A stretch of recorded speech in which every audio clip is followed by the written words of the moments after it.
Yo, it's crypto blood, Detroit flow, streaming from the D, knowing what to show. Indicators are wrong point, OG since 12, invested in trade, living life like a pro. I'm Rucker, Jerry, and just bloods do.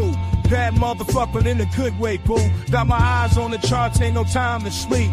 Get that money, gotta keep it creep. That's why crypto blood, twist the toasters on the line. Stacking my coin, got the market on my mind. Bitcoin, Litecoin, Ethereum too. Cash is king, but I'm looking for a new move. I know the culture of the markets like the streets. Got my finger on the pulse, can't nobody beat. I see the trends, I see the flow. Got my strategies in place, you know. Yo, it's NYBZ on the mic coming through the mist, talking crypto and privacy things you can't dismiss. YouTube's wild jungle, I'm the lion, can't resist. Guiding through the blockchain, teach about the risk. Mind your biz, don't miss. Eeny, mighty biz, we on the privacy blitz. Except for the myth, dropping knowledge with no tricks. YouTube to the wallet, keep it tight, no leaks.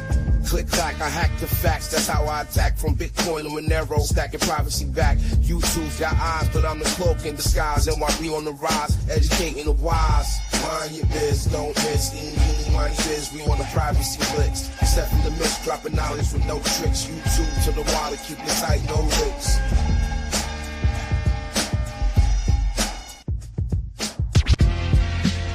Rice TVX, the mic's live wire. American Pitbull, real gold buyer. Sound money advocate, rights defender. In the crypto arena, he's the top contender. From the gritty streets of the digital age, Rice lays wisdom, chapter and page. Silver, gold, he sports only the bold. Land, life, and liberty, these values hold.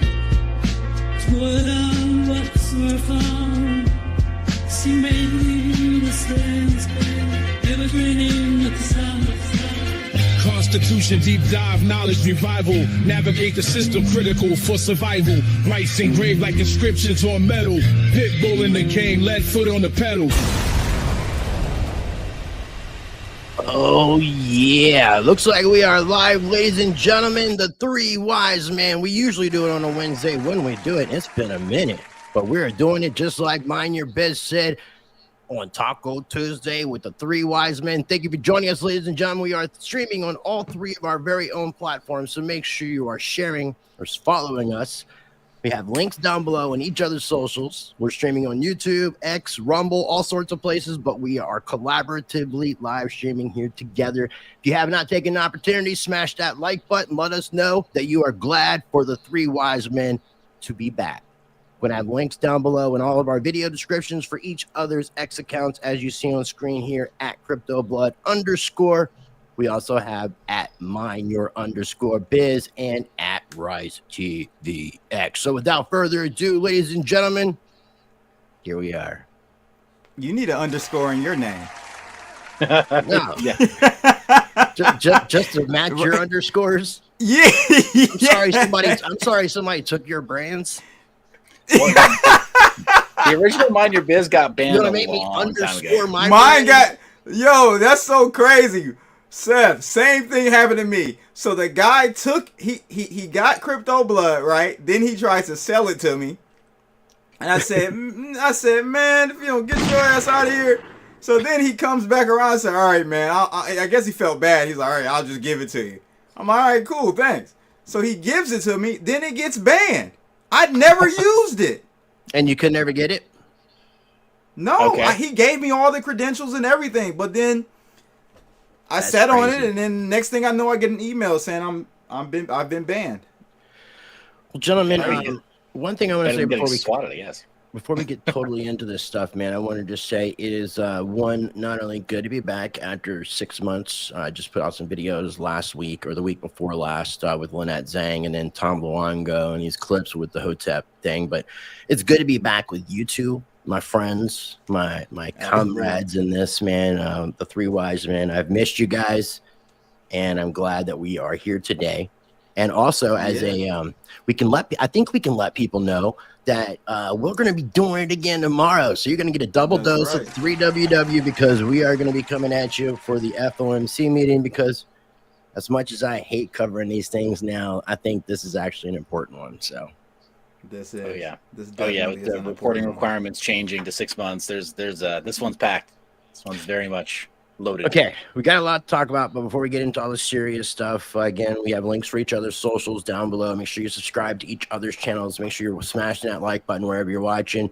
Blood, catch us up on where you've been. Catch me up on where you've been, and then Seth, you can take over after Blood.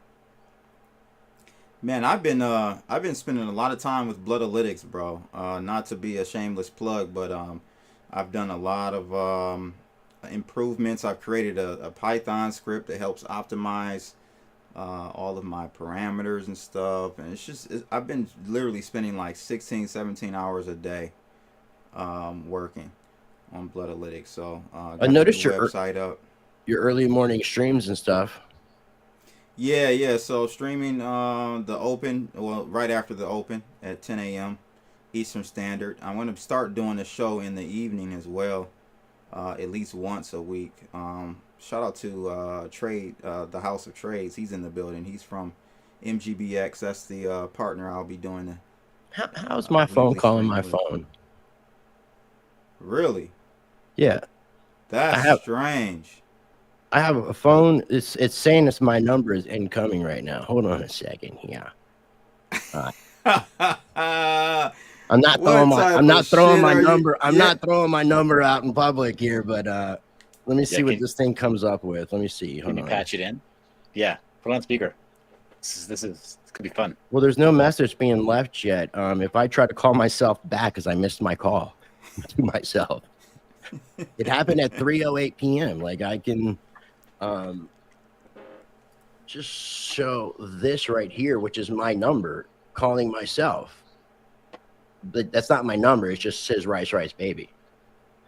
Man, between and it's that showing and two internet it's issues, showing two missed calls. Somebody's fucking with you, bro. It's showing two missed calls. One at 2:48. Hold on here. Let me block my number.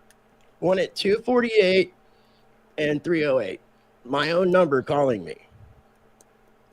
I did an outgoing call on March 27th. That's the last time I checked my voicemail. Apparently, it was March 27th. Yeah, man. So, like I said, I've just been Bloodalytics all day, every day. Just getting the room back active on Telegram for the members and doing that, trading and making money and having fun, man. Awesome, man. Awesome. Well, I definitely look forward to catching up on your content and seeing what you have going on with Bloodalytics. I will admit that I'm not doing any. It's all trading, Rice. It's all trading. I'm done with covering blockchain shit because it's all bullshit. It's all bullshit, and I justifiably can say that because I've been in it for 13, 14 years now. It's bull. It's just complete vaporware. No one's using it. It's all speculation. So I'm just gonna focus on the speculative aspect of crypto. That's what we're doing. No, I mean nothing wrong with the trading aspect because that's I think what a lot of people are really watching a lot of the content for. I mean, who really cares about hearing about BlackRock and ETFs and things like that? It's not like super exciting and it's not something you're going around. No, it is. It is. It is. You see a lot of the popular crypto channels, this is what they do. Sucking up to the institutions. Correct. Yeah. Seth, I think you're kind of in the same mindset. You've started a new channel and everything, man. Oh yeah, no, completely, no, absolutely. I think one of our last streams together, Blood mentioned that I had a trigger point necklace that he thought maybe it was a spiritual thing, like mala beads or whatever. And I've been like totally down this rabbit hole of like, look, if the world's kind of ending as we know it, if we're seeing a massive shift and a massive like global awakening, then I want to get right with God. I want to learn some new things that I don't know because I've been repeating a lot of things that I think I do know. And life has had a way of kind of reminding me that there's a lot that I don't know.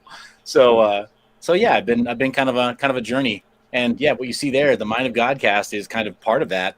I got word back from a person who's become a good friend of mine, Mark Shays, who created the X Games. He'll be my first guest, my first major guest on that, and kind of brings full circle some stuff that I did back in the 90s when we were all kids. Like I was into extreme sports and all that. So yeah, going to be talking to people who are big into not just sort of like themes of awakening and matters of the soul, but also consciousness, reality, AI ethics, the stuff that I think on the tech side look, if we don't talk about the stuff that makes us uniquely human right now, we could lose track of it. Like we're actually at that point where we could lose track of the things that keep us human. And, that matters, right? Like, so this is kind of my method of collecting new mentors for myself, but then having the privilege of being able to interview them. So this is something I've focused on a lot over the last while. But then beyond that, I've been, like everybody else, been vibe coding to my heart's content. There's plenty of really great tools to help me make stuff in code. And I'm not the sharpest crayon in the box, but I know where they are. What? So yeah. Come on, man. I know where they are. Then you can't say that and then also the same and call yourself a wise man. That's right. Only a fool thinks he knows everything, and I think the three of us would agree. So. Yeah, so, but you're definitely a sharper tool in the toolbox. Yes, well, I it may not be the sharpest. That's what I'm saying. Man. There's always room for humility. Just saying, True like enough. I'm getting my hands on some coding tools, and I've been building some fun stuff as well.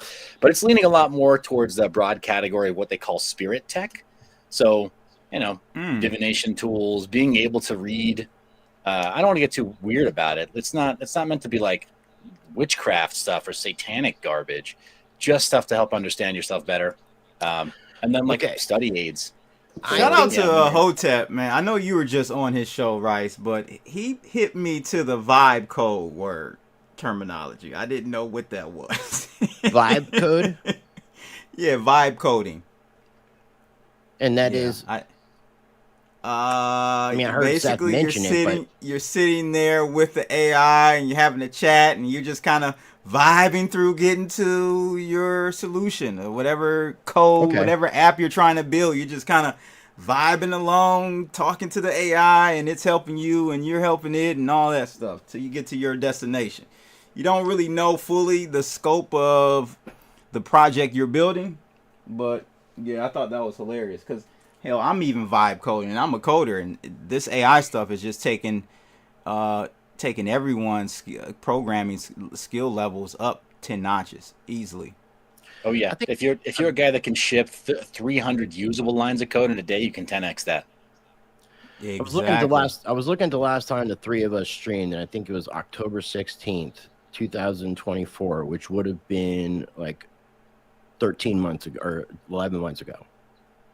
Damn, because next month it'll be a year. So that's how much is.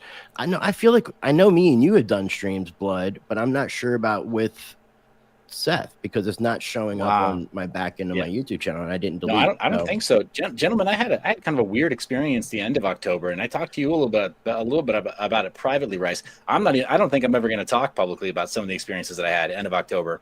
Because I do think that I was, it's like we're hearing this theme a lot internationally, globally right now. People saying, hey, well, I wasn't a strong believer in God, but I definitely see the influence of evil. So there must be an equal influence of good in the world or in the universe. It just called back 2 minutes ago. I'm going to have to pay attention and turn my phone on so I can answer my call from myself. Okay. Well, anyway, end of October, I feel like I had one of those brushes with the other team. So I was you didn't have an NDE, did you? I had something like that, but not in October. That was later that I had something like that. It's been a crazy almost year now. I also want to add that the channel that you started like months ago. I want to say like 6-7 months ago, and you're just now starting to really get something going with it. So it's not like this is like something that you did last week because of some religious or spiritual awakening because of how crazy last week was. No, not at all. It's not a reaction to any of that. It was a slow build, and I wanted to make sure that if I was going to put content on that channel, that none of it was mindless. None of it was like, clickbait or popcorn. I want it to be something that, 5 years from now, heaven forbid, right? Knock on wood. If my time's up before I finish making all that content, whatever I contribute there, I want it to be something that people actually care about, that actually helps them, for the long term. So be very intentional about it. Well, I appreciate you sharing that, and I definitely want to try to get some of those aspects. Me and you would try to record something this past Sunday that we're going to have to, me and you talked about rescheduling because of internet problems. So if anybody's watching this and they're seeing any kind of like issues where we're freezing up or anything like that, it's because of what's been happening on the attack on my internet that I still can't get fixed. So you guys are streaming Sunday? No. We tried to record something this past Sunday, talk for my other channel for the Rise Against, because I'm going to be putting a lot more focus into that channel. I was trying my last ditch effort to try to resurrect this channel and just kind of cover economics and politics, but I think this channel is like just so far beyond repair. Yeah, the shit that the stuff that you've shown us in the back end, crazy, bro. Like, this shadow banning is really real. But it just goes to, and I said this in our chat, in our Telegram room, right? So I'm like, if little old you, little old me, little old Seth are getting banned, what is shadow banned and throttled, or whatever term you want to use? What does this mean to the people that are like popular voices against the machine? Like, that's why I mentioned controlled opposition, or they just let a few through. They just let a few through. It's one or the other. It's to me, It's one or the other. And just real quick, something that I had shared with these guys was this right here. This is the back end of my YouTube. I tried doing some promotion. I was Crypto Billy had suggested pay YouTube to do some promotion. We do it, which is an honest thing to do, especially versus buying views. This is using YouTube for promotion. The two below, they say end it, but they were disapproved. They will not allow me to pay for promotion. And so far, I've tried doing this. Each campaign that you see there for 2 separate videos was done with different intentions, different demographics, different ages, different countries. So I was trying a plethora of different things, and all of them were being denied. And they were using this excuse about, I'll pull it up here in a second, so we're not wasting too much time on this, but it's something to do with election license or something like that. It is the most asinine thing that I've seen them send out. View details, fix policy issues. Let's see here.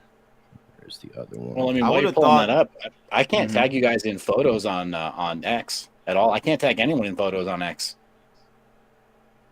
Yeah, I think maybe I said one or too many things that were either critical of Elon, or I liked the one of our suggested guests who I brought up in our chat, who got Grok to admit Elon might be the Antichrist. It says election advertising.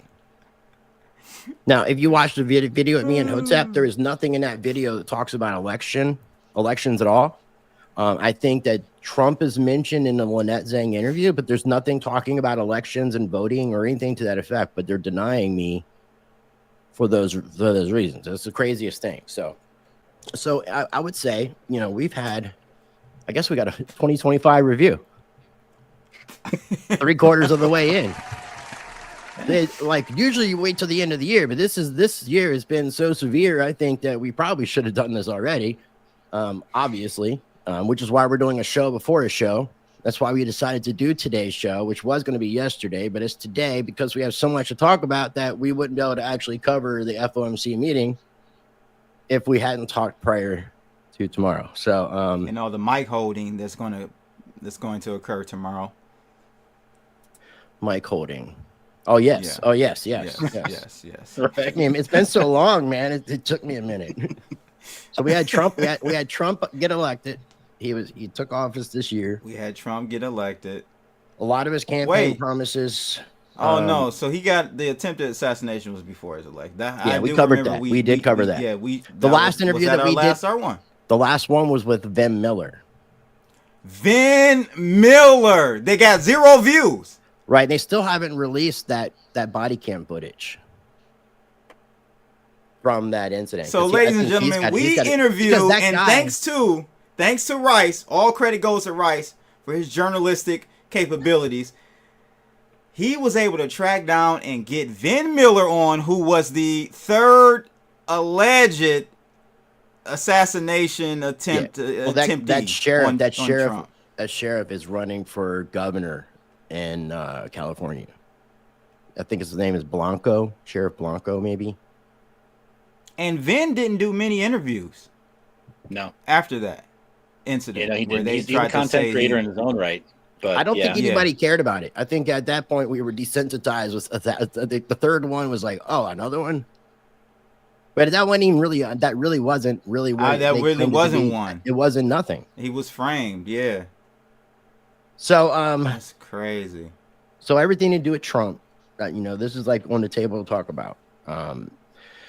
We had the no new wars, we have ending wars, supposed to be the releasing of the Epstein list, JFK, MLK files, disclosure about those orbs that they said would take place. I still haven't heard shit about that.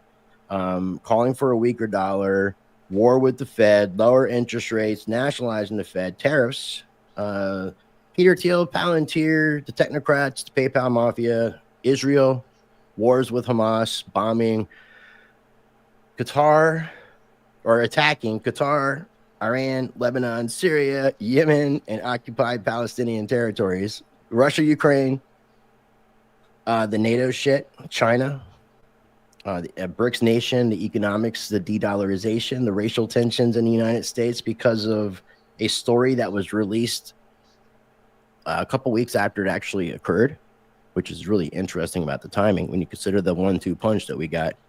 We got the 1-2 punch being the Charlotte motor rail incident where the Ukrainian lady got stabbed on the train, and then that caused a lot of racial tensions and a lot of animosity, anger, and then we had the second punch come in with the Charlie Kirk assassination. That's even somewhat questionable in some ways, in a lot of ways. What, you don't think he was killed? No, I'm not saying that. I'm not saying that. Oh. I'm not saying that. Okay. I'm not saying that. I'm like, and also, please. we just recently, I don't know if it happened the same day or if it was the following day, but the House of Representatives passed an anti-boycott amendment that was targeting the boycott, divestment, and sanctions movements against Israel. So we have all this very pro-Israel stuff happening. I know I probably left out a lot. Yeah.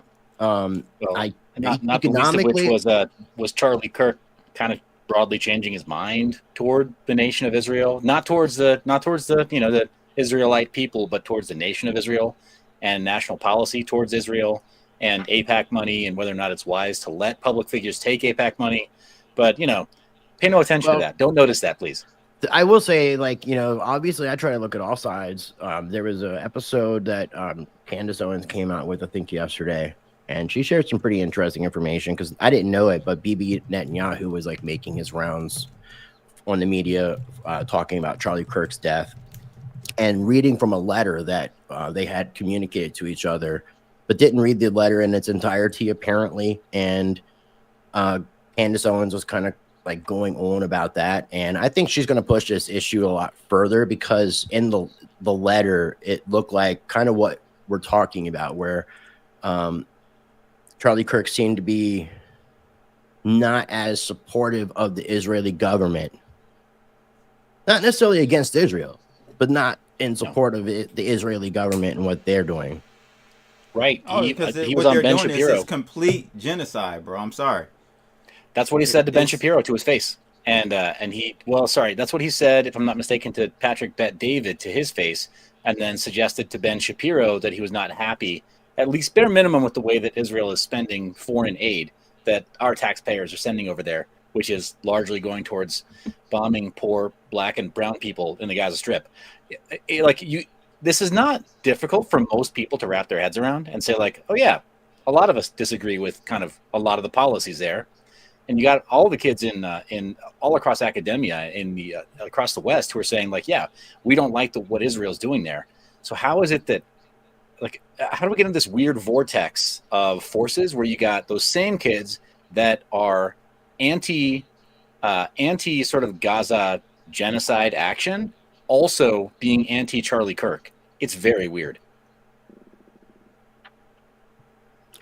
No, it's very fucking weird. I mean, we're at a very weird state. I mean, if we're on the Charlie Kirk stuff, how did it make you feel, Blood? And sad. How do you feel today versus how you felt when it happened? I feel the same way.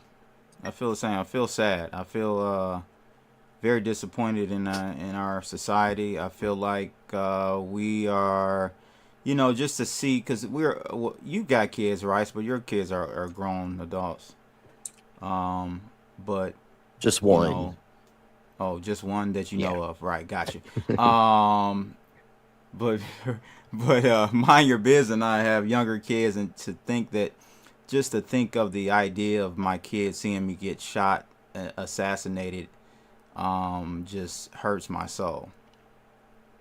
And so yeah, it's pretty bad. And the thing is, I wasn't a Charlie Kirk follower.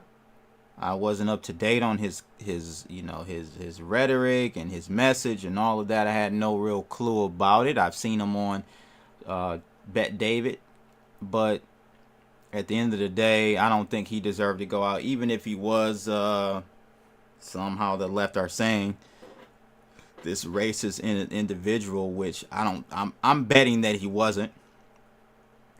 We're at a point now in society where a white man cannot make any critical analysis or judgment or observation of a black person or black culture. They are considered, that's a third rail. You cannot say anything negatively about black people or black culture.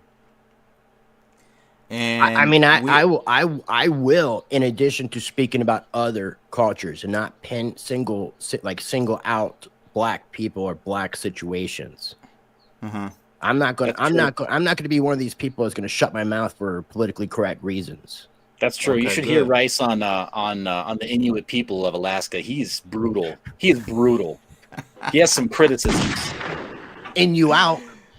Yeah, so I just it's just a shit show, bro. Like, I'm disappointed in the Charlie Kirk thing. I'm disappointed in black people.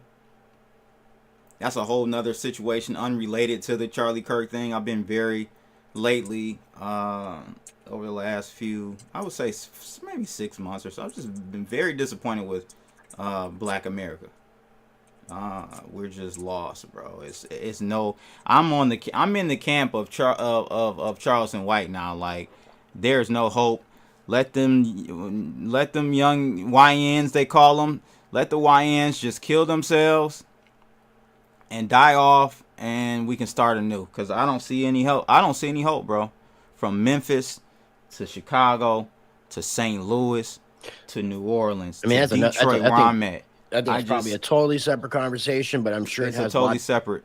I'm sure it has a lot to do with the hip hop culture. I'm sure it has a lot to do with the programming that's kind of been put into what I would call the hood, the trap. Yeah, it's a lot of programming, man. It's a lot of that onion is very layered. I think we're seeing just how layered it is, though, because now you got these people who, like, let's pretend like this thing was politically motivated with Charlie.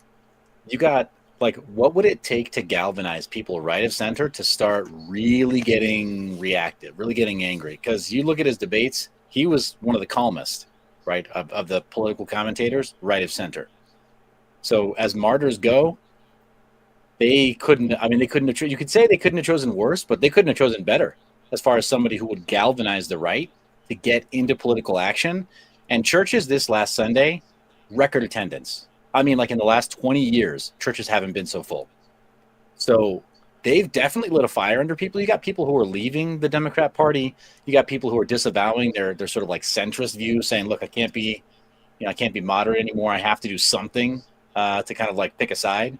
So, like, I think, I don't know, man, if there's a central planning committee, I think that they're gearing up to move a few of us like pieces on a board.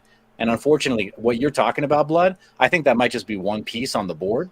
A lot of us just look like pawns to them. They're moving us around to get us angry and agitated.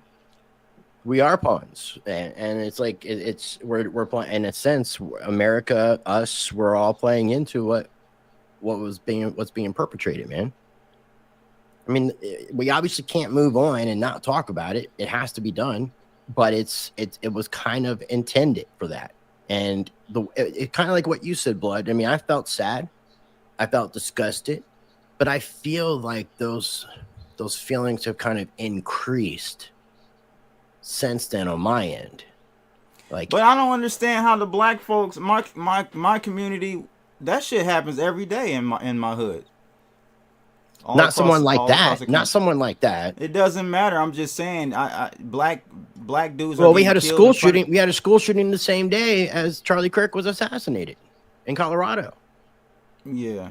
I'm just saying, like, I just don't understand why black folks aren't sad right now, because we're doing Charlie Kirks every day out here. I think black people are just as divided as white people, because I can't put all black people in the category of like what, kind of what you were saying as far as how you're feeling towards the black people. I'm not black, but I can't put all black people in that category, because like the video, of course not, video you sent today with that country truck driver, the truck driver, that dude, look, that dude's probably more MAGA than all of us, which none of us are MAGA, so he's definitely more MAGA. Well, you might be MAGA. I'm insane. I'm insane MAGA now.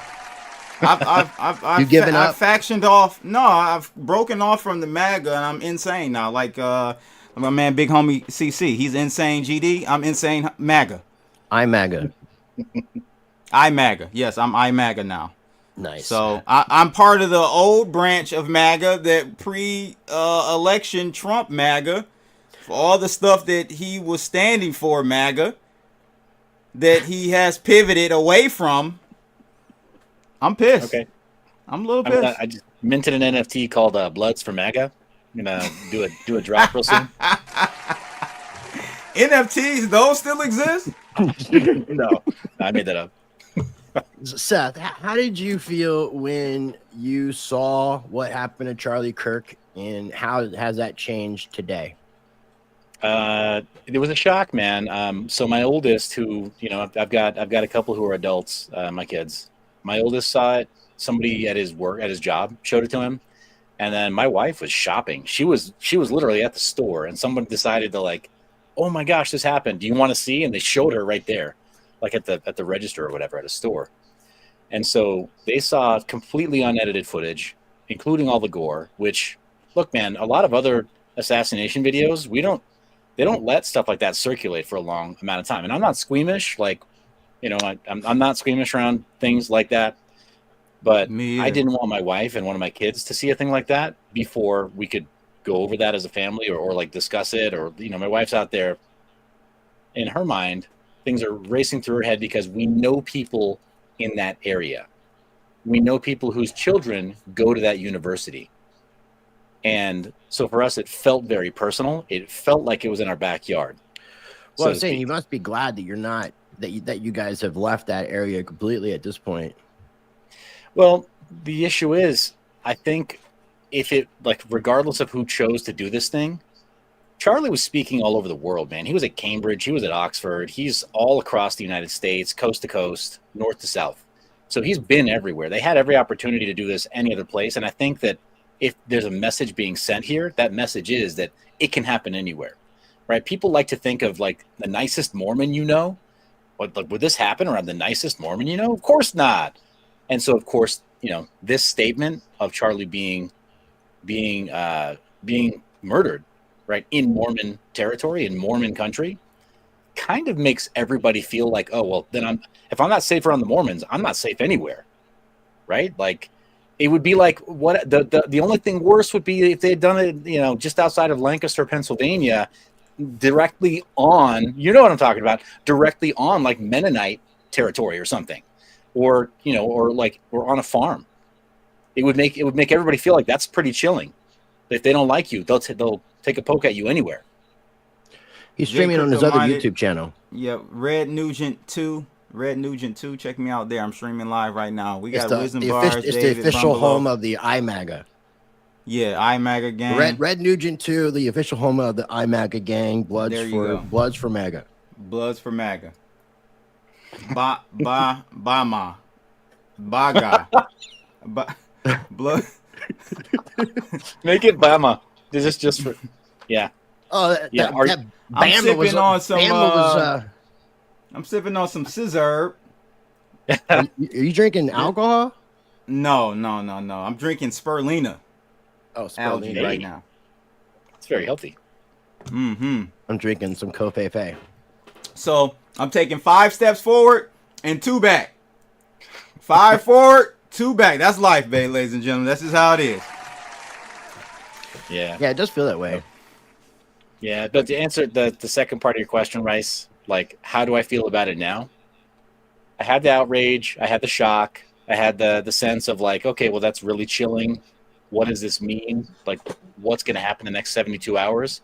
Because when you look at destabilized nations, man, when supply chains fail, you're like 72 hours away from serious problems socially.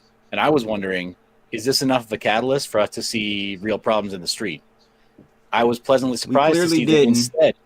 Yeah. Instead, we just saw a bunch of people who hadn't gone to church their entire life or in the last 20 years say, you know what?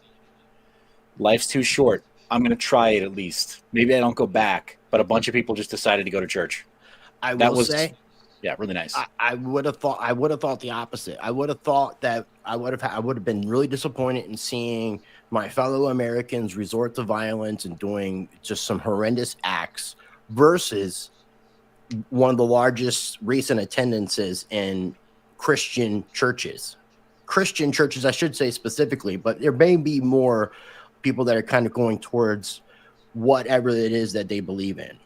Hey, man, what's the saying in the hood? If you're scared, go to church, ladies and gentlemen. Go to church. Is that the saying in the hood? That is the saying in the hood. If you're scared, go to church. That's a There shirt. were a lot of scared people on Sunday, man.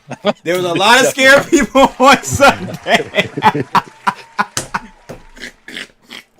I mean, it's really sad to think about this, though, that this is where we are as a nation, that you can't speak freely and piss off people without to the point that they're thinking about killing you.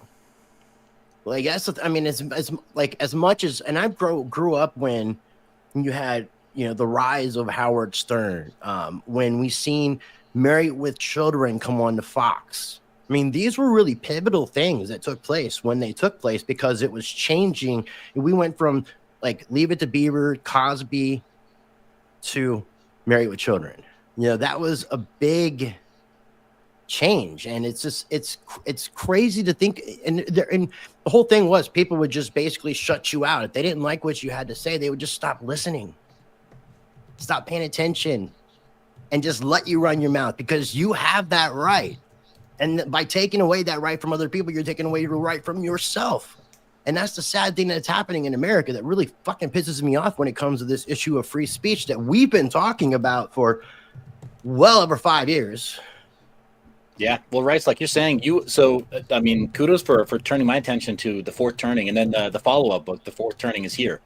In the follow-up book, he talks pretty clearly about how whatever this next phase is, look, we might not want it because that's a very typical Gen X thing, but, heavy is the head that wears the crown. We are going to be the leaders of the next, whatever the next wave is. And we have to be, because we have that anti-fragility baked into us. The mold was broken after Gen X. I don't know what happened. Millennials are not the same. They can act tough. They can talk tough. They don't have that ability to just hear something that they disagree with, smile, nod, and say, look, I disagree. And let's reason it out. Let's talk about it. Or, hey, if you say you want to box, that's fine. We can handle it that way if that's what you feel like. But we're gonna hash this out now, and then it's over. And you're not gonna come back and try to murk me because you disagreed or because you lost.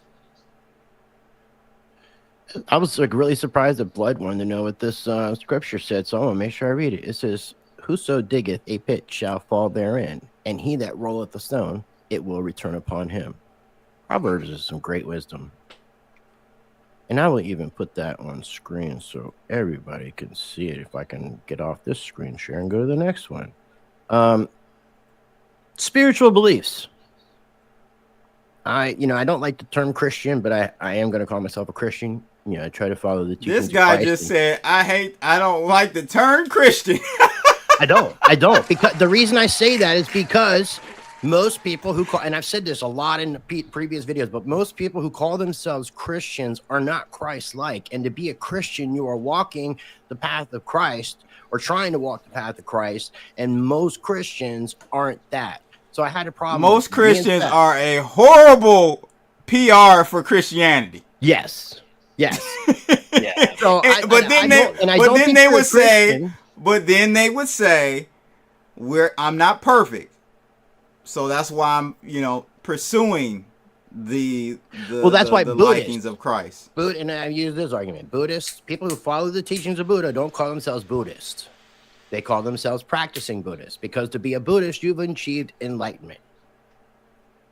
So you can't be a Buddhist until you've achieved enlightenment. So you practice to get to that state. So practicing Christians would be better in that term. But before before Christianity was a term was existed, as me and Seth talked about privately before, it was called the Way, followers of the Way, because in John, not John 3:16, but Jesus is the way, the truth, and the life, the light, the life, the light. But so I know you're not a Christian. I don't think you're a Christian. I know you respect Christian values, Blood. Where do you stand when it comes to this matter?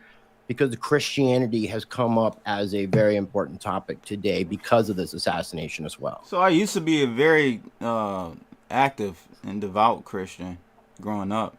And it was simply because that was what was given to me. Right, and that's typically that is the case with most people. If they're early practitioners of a certain faith, it's because of their mother, family, father, whatever. Right. So I didn't find Christianity; it was given to me. It was taught to me. And again, that's most people, right? But what are you asking about as far as? Well, it's become a big issue now, and I think that as we're talking about things with Donald Trump and the way that things are headed with the nation, and I've talked about this with Seth privately, and we've talked about this in other contexts, is we look at the political spectrum as being a pendulum. The pendulum has swung so far left that the only natural reaction is that the pendulum swings back to the right just as hard. Which means that this shit has gone like the diabolical. The pendulum Christian swung right from the left to the right, and it didn't go back around. It went up and around back to the left. We've circumvented coming back down to the left to go all the way around. We haven't gone right, like full right yet. We're kind of in the motion. We're kind of in the motion. Right. But I'm just saying it's going up the other way because I don't know if you heard about this. I'm sure you did. But Donald Trump went and bought 10% of Intel. With the government. Oh yeah, right. Yeah, we're moving. That's the other thing. We're getting new definitions. That's fascism. What are we doing? See, this is the type of shit that got me MAGA. But that's the thing. What I are was we telling doing, Trump? I told you that shit before. I told you there was more evidence towards Trump doing bad shit than there was good shit. It's like it's just like when no. Wait. No. He's doing. I personally think he has done some good things. I'm not saying he's trying. He's trying. I don't know. So then I have to. You don't think? Okay. I think he's. Yeah, I think I've never seen a president work as hard as him ever. Yeah, he's probably going to kill himself. I mean, that might be part of that. It might be a planned demolition. It might be a staged event. Look, when we hired him and Vance to do the job, realistically, I mean, I even tweeted about it. We hired Vance to finish the job, probably. Well, we hired Peter Thiel. And I can't stand him. We hired Peter Thiel to finish the job because I Peter can't Thiel is stand behind Vance.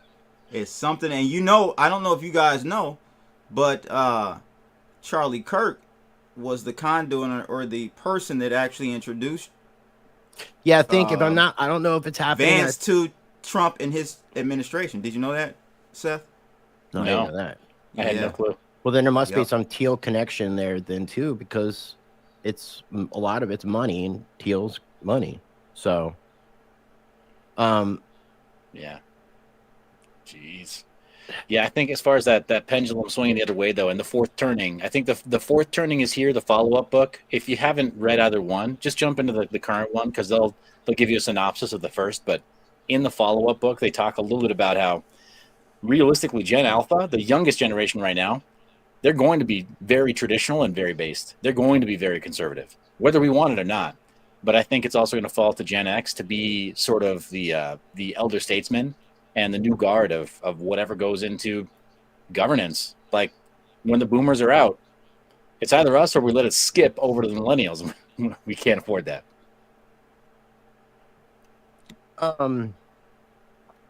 When it comes to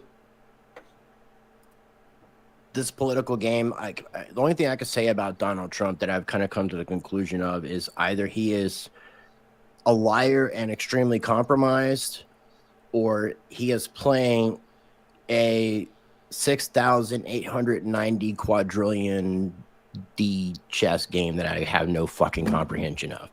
And if you want to go down the Q rabbit hole and hear the shit the Q people are saying, it is the most asinine shit that I've heard in a long time. What are they saying? Well, a lot of it is that these posts were future dated, but they were posted back. So they're trying to they're trying to correlate the old post to what's currently happening. Is part of it. So kind of like Nostradamus. It's all in code. It's like coded gematria, numerology, astrology, all the stuff that we were talking about privately Sunday, Seth. Kind of like all wrapped up. I'm disappointed in Trump because some of the core things that he ran on, he's stepping backwards or pivoted on. But so, how do you feel about the Epstein list, and what do you think's happening with that? Don't care. No, you have no. I'm the one. You don't care about you don't care about the pedophilia people not getting what's coming to them, like allowing. They never were going to. So that list that was never. Are you pro? Are you pro pedo?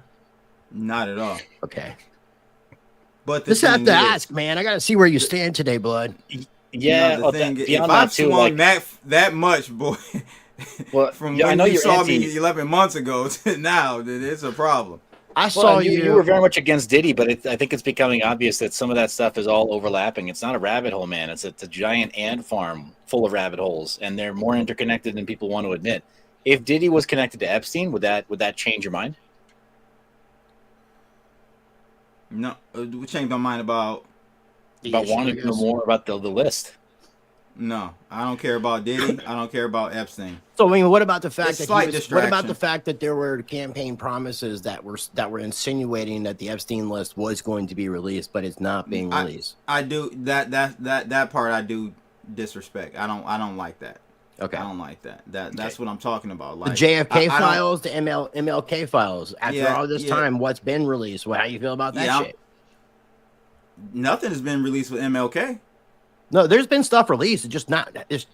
They actually put stuff out about the MLK stuff to try to appease people about the Epstein stuff. There was more stuff because his family was not happy with a lot of that stuff coming out. So they put more out. From what I understand, but I don't think I don't think it's a complete disclosure. I think it's more information that was given before, but I think the JFK stuff is. I think we all know that the FBI killed Malik, right? I'm gonna call him Malik. You're gonna call him Malik? MLK. Malik Luther Jackson. Malik Jr. Yeah. So, right. That's kind of what we can agree on, right? That's the consensus. FBI did him in. Yeah, that was CIA. FBI. Yeah, it was FBI. No, I think that was FBI. That was FBI. Right. And then with JFK, it was CIA. Well, they're trying to stay away from it because it looks like CIA and international friends. So, Seth, what is your thoughts about the Epstein list, the JFK and MLK stuff? Yeah, I'm with Blood on that. I think it's an absolute disappointment. I think it's an absolute failure to follow up on campaign promises. And Trump, his first term, there were interesting kind of like happy accidents that took place after he was in office, where it was like, okay, well, he didn't necessarily promise to do that, but conditions are better for business owners. Conditions are better for real estate owners and developers.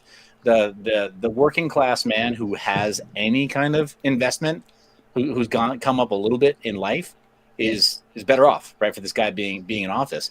And then he kind of came back to us posturing as though that's how he would be for this term, and then made way more promises that were political in nature. And so, like, I mean, we shouldn't be shocked that he hasn't covered every single campaign promise and done right by every campaign promise. But those were big ones, man. Those were huge. Yeah, those were big ones. That's what I'm saying. I didn't have like unrealistic expectations, right? that Trump was going to just come and do everything. Like, no, he's going to make mistakes. He's human. I wasn't expecting, but for us to jump into bed with Israel and that war over there, the Iran, and doing the bombing, even though so far so good, right? We haven't seen any tension. It's not really though. There was bombing and there was bombs the week before and last week in different countries that Israel did. So it wasn't necessarily Iran, but they're still fucking. Did you see that list that I was mentioning? Yeah, I heard about something in Qatar. Qatar happened. Some people like to say Qatar. Yeah, that happened. Was it last week? Yeah, because I interviewed last week.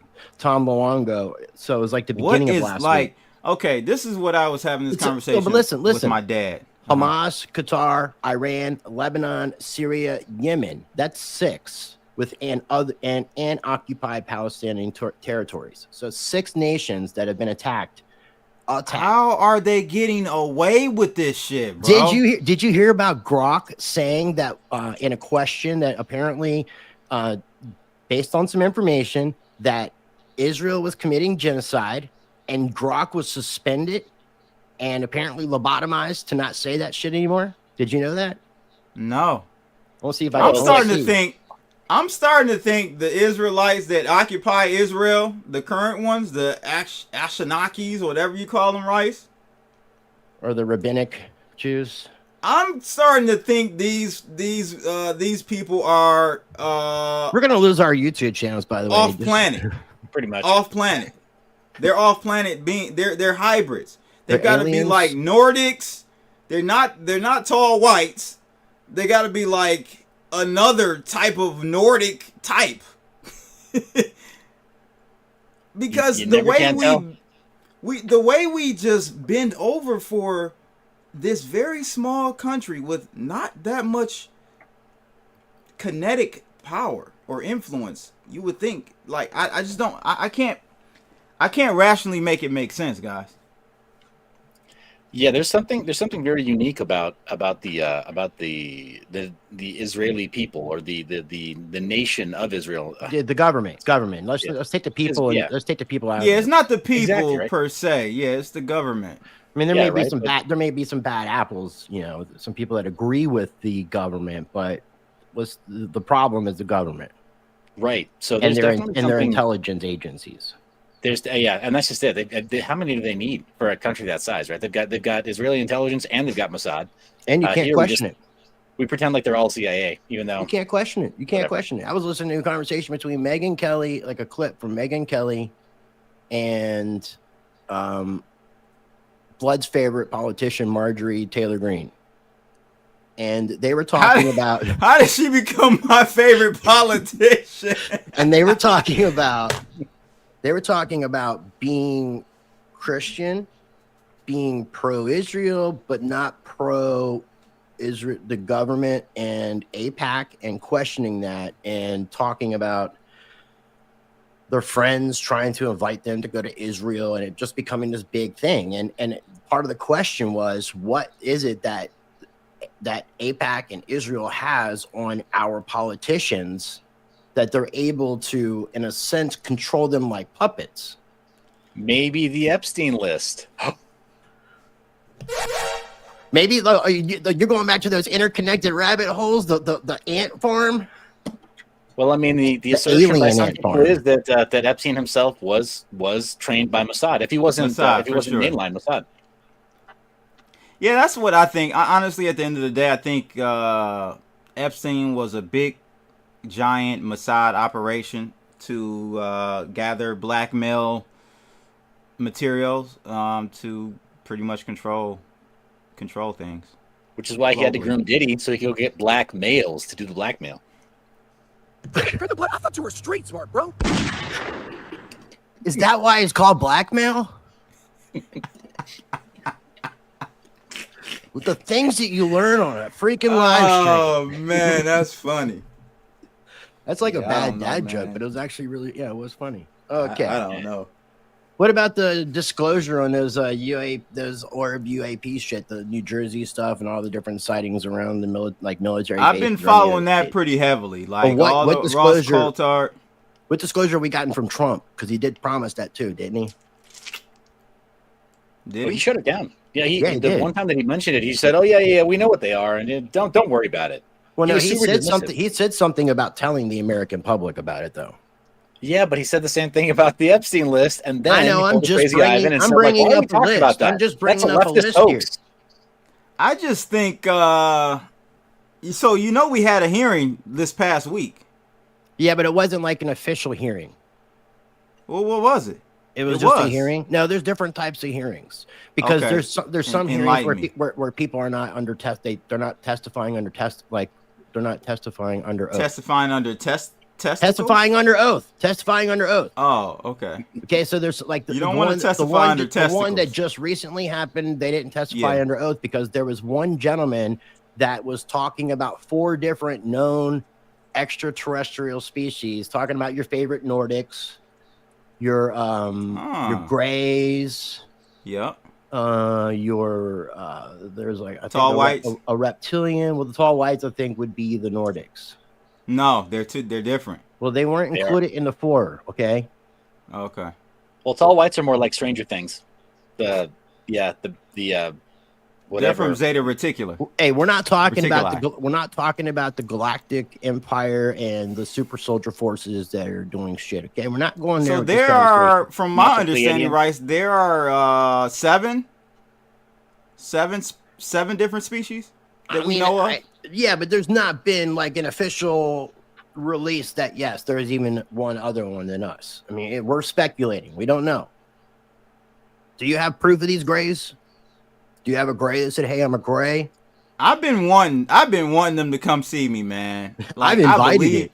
I'm like, yeah, come on, multi-dimensional I believe, beings. I believe in it, but I'm just like waiting for them to come see a brother.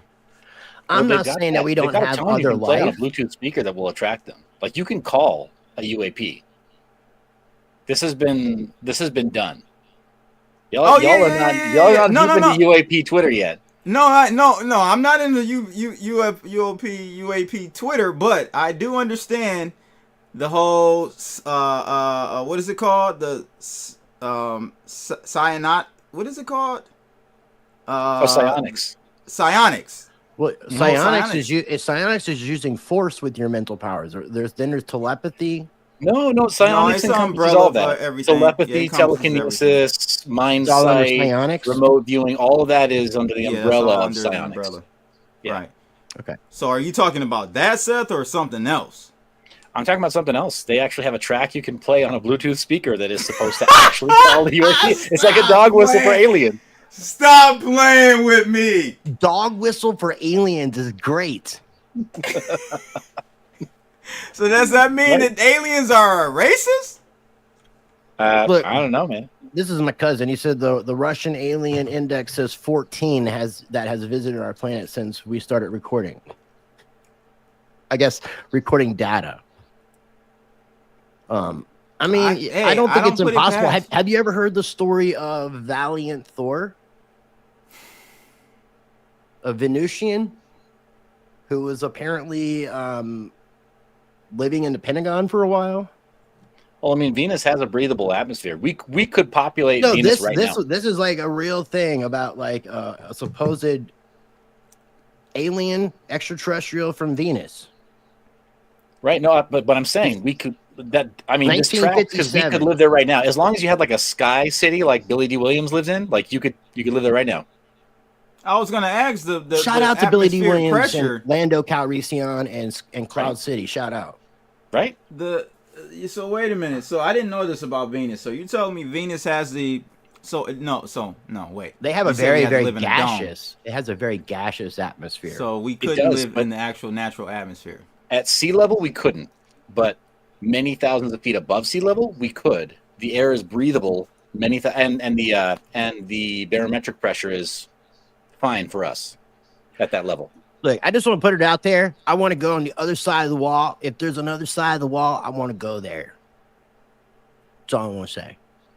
It's right behind you. That colorful The ice wall. I want to go on the other side of the ice wall. if it exists. that little rainbow brick you got there. I don't know what kind of message you're trying to send to Yeah. people, but Right? okay. That I'm You can't anti. sing- That I'm anti-black. Where do you see black in this scheme? I see cracks of white. I see No, I dark see- shades of blue. I think I see that you're trying to tell people Really that purple. you're hard on gay. Yeah, yeah. If that makes you feel better about yourself, then we can go with that. 'Cause I'm pretty sure you know the opposite. Actually, so, I was yeah, requested. man. I was requested by lots of my viewers to bring back the color brick wall that I kept trying to get away from. Yeah, it is. I mean, that's kind of funny. You do know that the song "Somewhere Over the Rainbow" is programming used by was used by MK Monarch, right? What is MK Monarch versus? Ooh, I don't know if we have enough time today. So you know there are like different MK programs, right? Ultra is just one of them.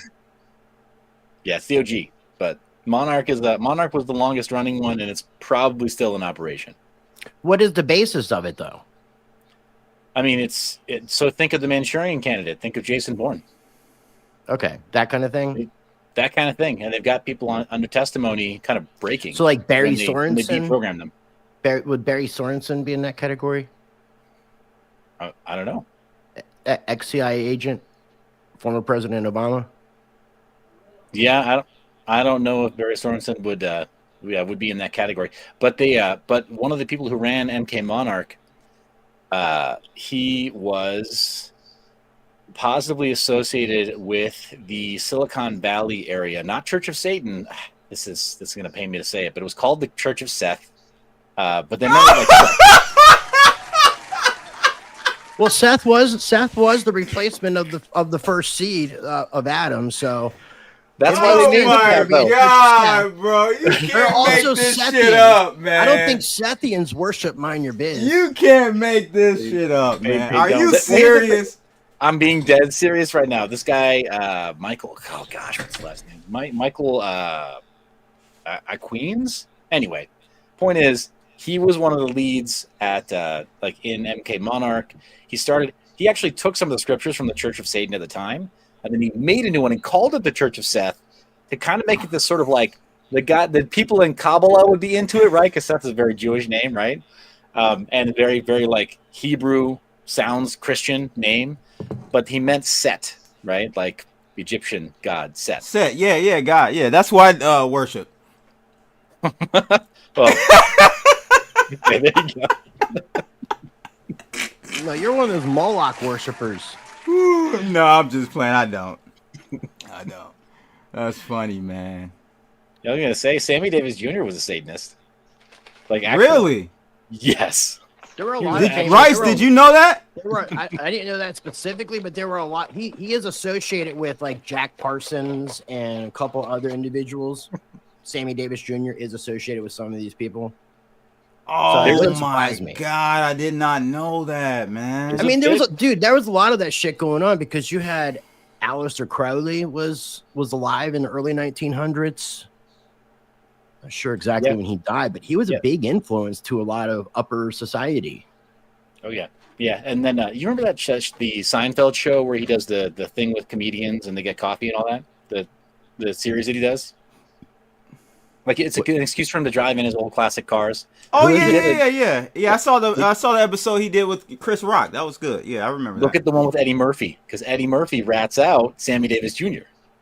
and tells him about how Sammy Davis Jr. tried to recruit him until you understand there's a power in worshiping the devil.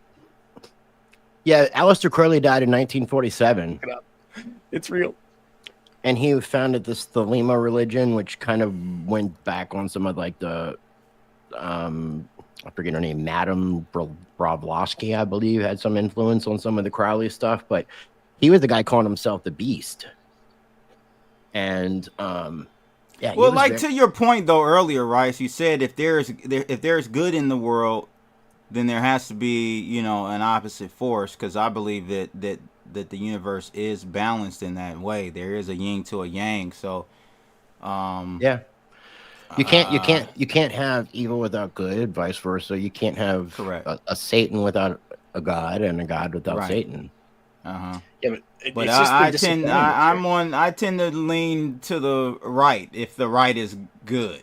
So I can't get with the well, I mean, dude, I'm going to be cutting ties with anybody that is like celebrating violence and not in a similar mindset as far as how we should move forward as humans. I'm just going to start cutting the line. So if you see me doing a show with somebody, unless I'm interviewing them, for a particular reason, then you should know that you went through my vetting process to at least be a good fucking person, because I don't want to associate myself with bad people anymore. And the world is full of it. Yeah, they're outing themselves as this. That's what's been so scary to see all these survivors of MK Monarch and MK Ultra coming out now and starting to talk about how, man, these networks of people who groomed little children and harmed them, or just humans, right? Whatever, tried to enslave them through mind control. Like these rabbit holes go really deep, man. I mean, the sort of satanic and evil influence when you start trying to understand, what they've been doing to people, how they've been victimizing people. Unfortunately, but I'm gonna throw a little monkey wrench, or I'm gonna throw something out there to you guys on my belief though. So I do believe in the reality that we live in. There is a coexistence of good and evil, but I do not believe in the concept of heaven or hell, like afterlife. I can understand that, but not recognizing that there's a creator, I think, is just there's something wrong with your intellectual thinking. The universe is too complicated, and things are to be accidental, and the human eyeball. There definitely is a creator of some sort, but my quest to understand whether it's an architect, I think like the Matrix. I think it's I'm leaning towards the Matrix concept of our reality and a creator of it. Danny Jones interviewed somebody that said that remote, I think it was Danny Jones, that remote viewing couldn't exist in could only exist in any virtual reality. It was kind of interesting. And that remote viewing stuff is real, bro. Well, it started the CIA, from what I understand. I don't know what the project would have been called, but they were utilizing remote viewing. So yes, Stargate.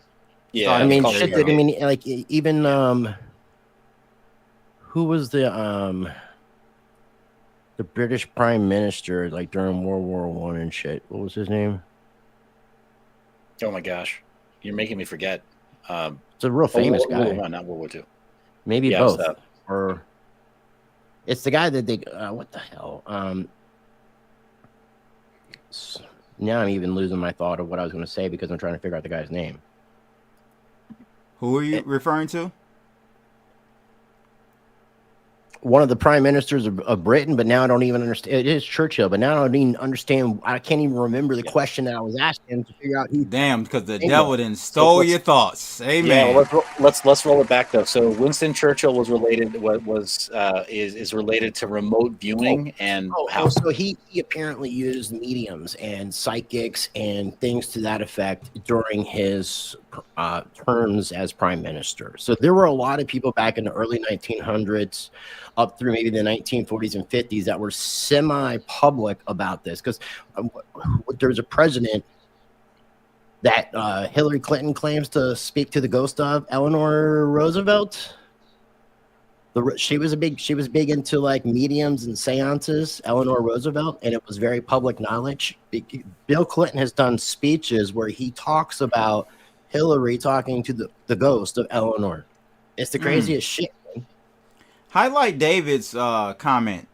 He says, I know there's another side. I started there in 1977 after falling 30 feet out of a tree. Spent over 30 days in the hospital, but I was put back in my body and was told not now. I don't know that. Soul review, David? Did you wind up reviewing your life?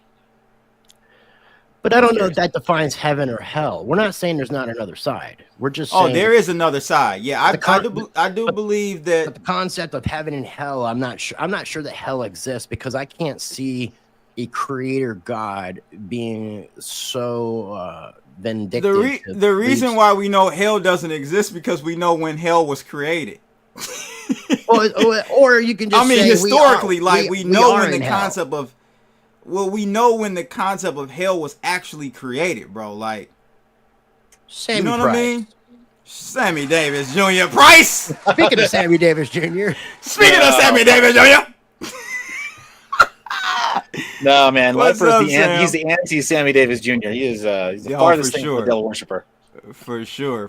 No, and Shout out to I Sam. appreciate the positivity that dude puts out, man. Sam Price is related to Chris Rice in some fashion. We share the same family crest, so he is blood of my blood. But I appreciate his message and everything he's done over the years. The suit, mad respect. I can't do it. I'm too hot natured to wear a suit all the time. Every time I see him in public, it could be Vegas, it could be Miami. He's dressed in that suit. That's a good look, man. A suit does give you a different tonality in the room when you're in there. When you're like present. a commanding vibe. It does, absolutely. Okay, we talked about Trump. We talked about Charlie Kirk. I'm sure we circle back around, but the Russia-Ukraine stuff is not something we've touched on. Yeah. NATO, what's happening with that? Okay, so here's the thing that, again, this is why I can't just write Trump off altogether, is because he's really putting his foot on the neck of NATO, and he has forced them to literally pay for this Ukraine thing and step up their share of commitments from each European country. This is a proven thing. This has actually happened. Kudos to him, man. You got to give a round of applause for that. I mean, it definitely seems like he's up against a lot, because it seems, from what I can tell, and I'm not there, and it's hard to find the truth these days, but it seems like NATO and the European Union is wanting this to not end. They most certainly don't want it to end. Where it seems like Trump is trying to find a way to get this thing to end, where everybody's going to be happy, but it looks like there's no way everybody's going to be happy, because I don't think Russia's going to backstep on anything that they want at this point. And it's actually surprised me that Russia just hasn't just come out and just obliterated that country. They have the power. They work with, I hear, I don't know if you follow Martin Armstrong. I know you know him, but I follow his work pretty often. And he says he's the most competent, smartest leader that we have on this earth. Putin is. And I can see those traits. I can see where he gets that from. But I just think that Europe is trying to continue this war to cover up their own inefficiencies and mistakes. When I talked to Tom Longo, he was kind of giving me this idea of and it makes sense, but it's not something that I've really thought about, because of how we look at like what's happening today. Is it's trying to end even the remnants of the British monarchy system. If that makes any sense, and if it doesn't, maybe go back and listen to that interview. But there's like the City of London via the Crown Incorporated and the Crown in England still have a lot more power than people realize and grasp on the world. And I know that England has left the EU, but that doesn't have anything to do with the City of London aspect of it. I'm not necessarily talking about England as a nation, and when I talk about the Crown, I'm not necessarily individually speaking just about the monarch. The City of London and the monarch. The City of London has the Crown Incorporated, and then you have the Crown, like the actual Crown, the monarch crown. And I think in conjunction, they still work together in a lot of ways that are just not seen and not taught. I think the British government, in the War of 1812, I think in some way they kind of regained control of the United States as a territory.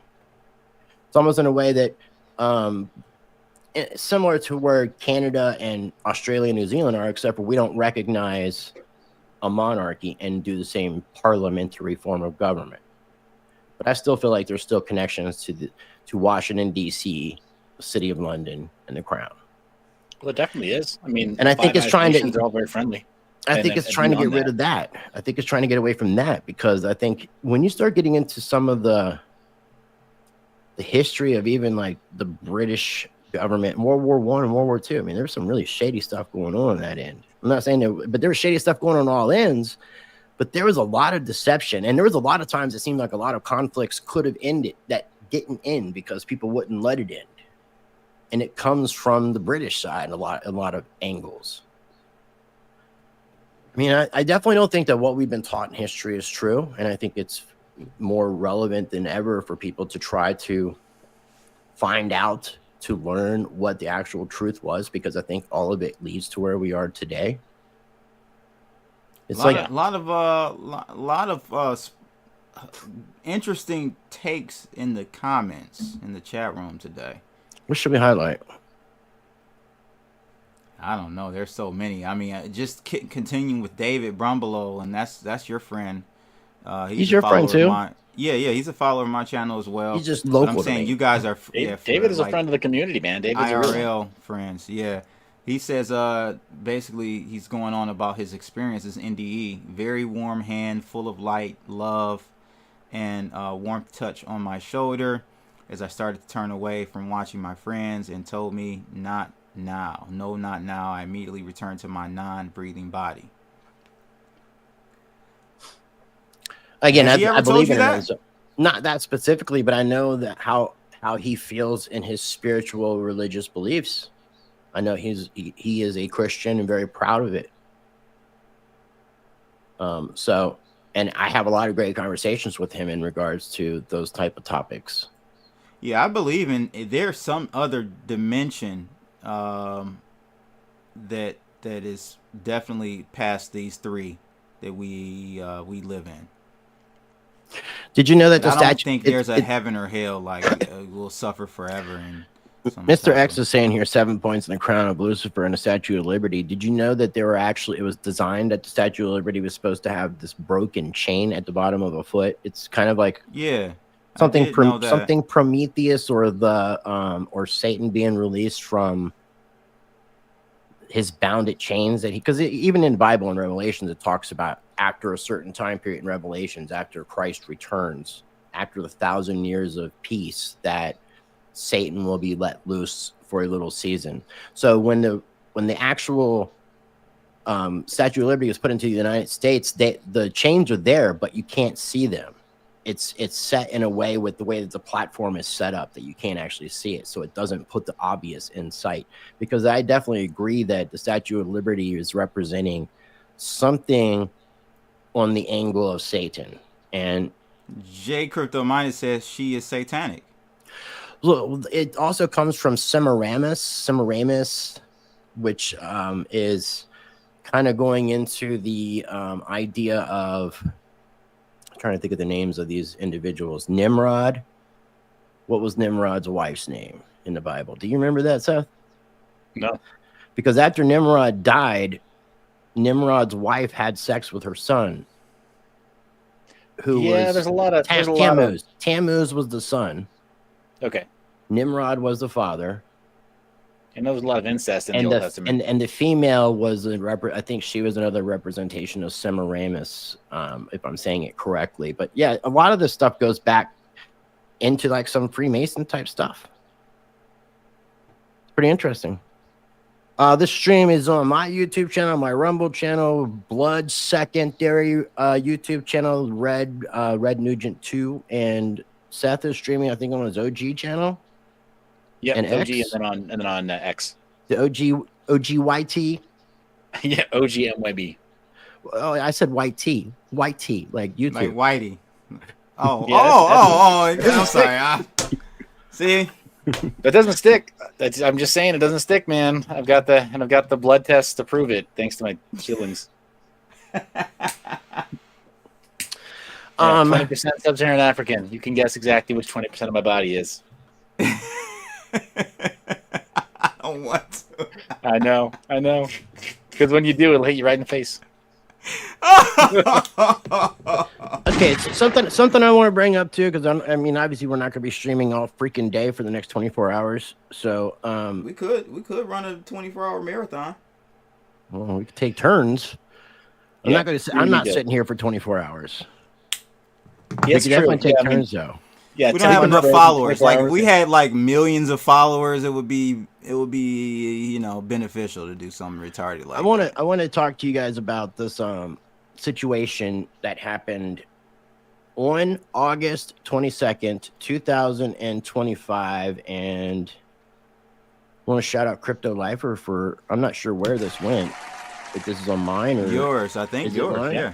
If it is mine, thank you so much, man. I really appreciate you, Lifer. Thank you. I wasn't sure where you put it, but I definitely had to highlight it. That's a lot, man. That's very generous of you. Thank you, brother. That's more than I made all year on YouTube. I'm about to hit my $100 threshold. I believe you, man. That's crazy. Well, so this is now it says I've earned 104. So but I meet the minimum payment.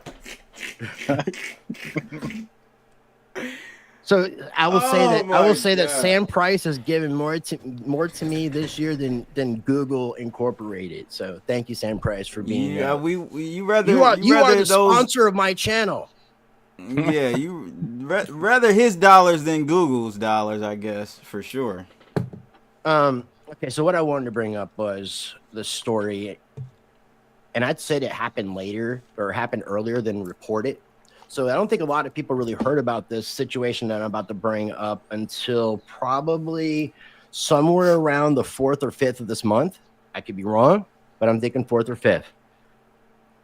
On August 22nd, 2025, and if I'm butchering her name, I apologize, Irina Zorutska, the 23-year-old Ukrainian refugee that was fatally stabbed on the Charlotte light rail by a gentleman, or I shouldn't say gentleman, by a criminal named Carlos Brown, who's 34, in an unprovoked attack.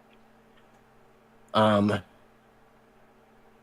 who had a criminal record, apparently he had 14 different criminal charges that he apparently was not rehabilitated on or given the proper punishment. There seemed to be a lot of, if you look into the judge, that's like some of the judges or judge that's been involved in his cases and how it relates back to one of her nonprofits and some interesting things like that. It caused a big, huge rift in America right before the Charlie Kirk assassination. And again, this happened on August 22nd. We didn't hear about it, from what I understand, until September 4th or 5th. That is almost 2 weeks. Wow. Why did it take that long to get into the mainstream? And why was it conveniently with a week or so before Charlie Kirk's assassination, which I look at as a 1-2 punch? And I told Seth this. I haven't said this ever to anybody publicly except for Seth. When Charlie Kirk was assassinated, I said, I hope to God, I pray this was not a black person. If that would have been a black person, I don't know where we would be today. Based off of that 1-2 punch of that Charlotte incident coming, because the timing of when they released it was sad anyways. Like we didn't even know it happened when it happened. It took almost 2 weeks for it to get into the mainstream for people to be pissed off about it. That's strange. I didn't know that.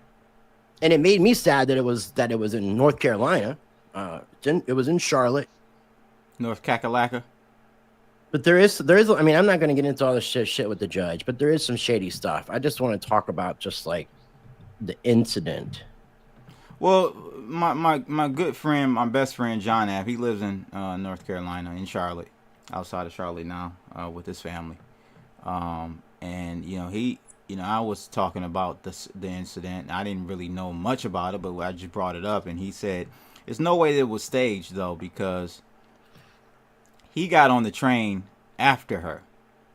So it would be different if he was on the train before her, and then she got on." What do you mean staged though? Like it didn't happen? Meaning like it wasn't planned. It was literally a just psychotic. Yeah, it was a crazy individual. Yeah, I'm not, and that's why I've been trying to be really important in saying that the black man killed the white girl. I'm not trying to say that. I'm not trying to bring that up. I'm trying to bring up, it doesn't matter what color that individual was. If that person had 14 violent criminal offenses prior to that, at some point, what do you like? What about the 3 strikes you're out kind of rule? Like, there is a reason why some people are put into incarceration or given mental health help. Right. Like this falls on the system that allowed this individual to continue committing crimes. Doesn't matter whether the individual is white or black.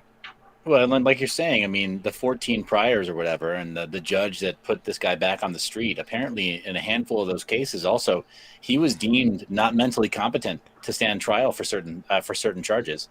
So in a way, like they couldn't, there were some technicalities that didn't allow them to hold him during some of his arrests. Right? Like, make it make sense.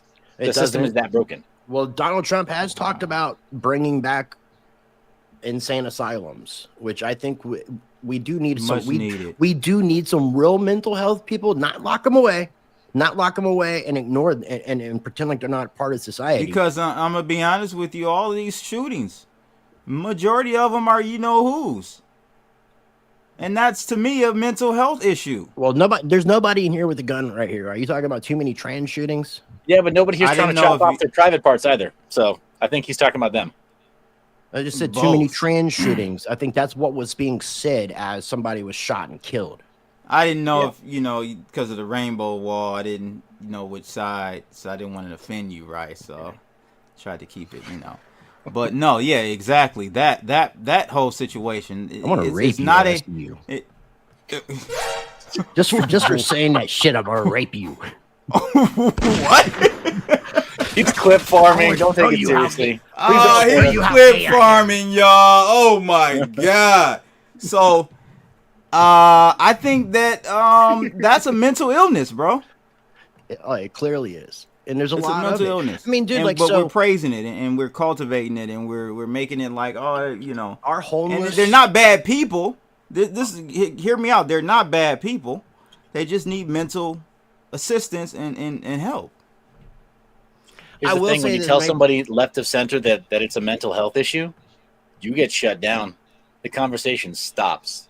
And people say, how dare you say it's mental health? They changed the DSM. Don't you know that? Right. Never mind the fact that there were 4 full volumes of the DSM that called it a mental health problem. It said it was an actual mental disorder. When you look at the homeless population, and where I live, I can say, like, I know for a fact, based off of experience, that the majority of homeless people that are in my area have mental health problems. That's right. And the statistics is something like 80% of homeless people are. And it's not necessarily that the mental health is the one that is what's causing them to be homeless necessarily, but there is mental health in the issue, and there's a lot of people that need help. Yes, like real help. I at one point years ago was like going through some like really, really serious stuff. And this is, again, something I don't share a whole lot, but I just wasn't feeling good and really needed some help and didn't have a lot of funds. So I went to the hospital and I told them, how I was feeling. Because I wasn't threatening myself or anyone else, they wouldn't see me. I was actually told to leave and kicked out. I was escorted out by law enforcement in Forsyth County in Winston-Salem, North Carolina, because I was seeking mental health help, but because I wasn't a harm to myself or others, they wouldn't give it to me. The damage is done by the time someone snaps, and they have hurt someone else or themselves. We can't be reactive in these scenarios. Well, because some we of get it stuff like we got here on the funding. train. Yeah, no, I get it. It's just this is where we are as a society. I'm just bringing up these points because I think a lot of this correlates back to what we're talking about, because I feel like a lot of these things have been done by design on purpose. I mean, there may have been a mental health problem 100 years ago, but I'm sure it was nothing like it is now. I mean, we're being poisoned in every aspect of our lives. The food we eat, the water we drink, the air we breathe, the content we consume. I was going to say, whatever we consume, everything is designed in a sense to poison us in lots of different ways. And how can you blame people for what society has done to them? But at the same time, we need to change the way that this country is headed in a more positive, better way, because celebrating the death of anybody, like, I don't. It's recall. diabolical, bro. I just don't So listen, you remember when we supposedly caught and killed Osama bin Laden? Were people celebrating that like they are Charlie Kirk's assassination? No. It's like more people cared about Charlie Kirk, like wanted Charlie Kirk to die versus someone like I hate to go back to this black community, black society thing. But you're the only one on the show that it's actually allowed to, man. The black culture celebrates the death of their ops. We smoking on a pack. We drop a rap song about it. So this is what I'm saying. This is why we're so fucking far gone as a black society, because we do it. It's crazy, bro. I don't understand it. That's how sick it has gotten. Dude. I mean, that's part of the poison we've been ingesting. Yeah, even politics, though, man. I mean, if you zoom out a little bit, part of the sickness is the fact that that extreme right and extreme left, in their own way, are death cults, right? Like they just kill their own differently, right? The extreme left murder their own when they're unborn, and the extreme right send them off to a foreign war to die on foreign soil, but it's still just a meat grinder. They don't really care. So like the greed, there's it's a confluence of problems there. And then beyond that, I think this last weekend, look, it gives me hope because we got a lot of people who finally were confronted with the sort of a mirror of how far we've all fallen, like how far culture has dragged us down. Decline. And just said, okay, well, I'm not perfect, but I can try church. I can try it. I got a question. Why haven't we seen a retaliatory event from the right?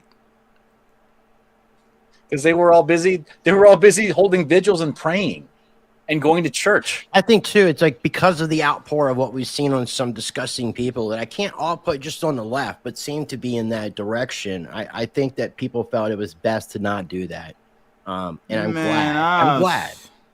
I mean, because if anything, I'm just glad that we didn't see like some uprising of. I heard a new term last week that I didn't know existed, and it's the stupidest word I've heard. The groiper thing.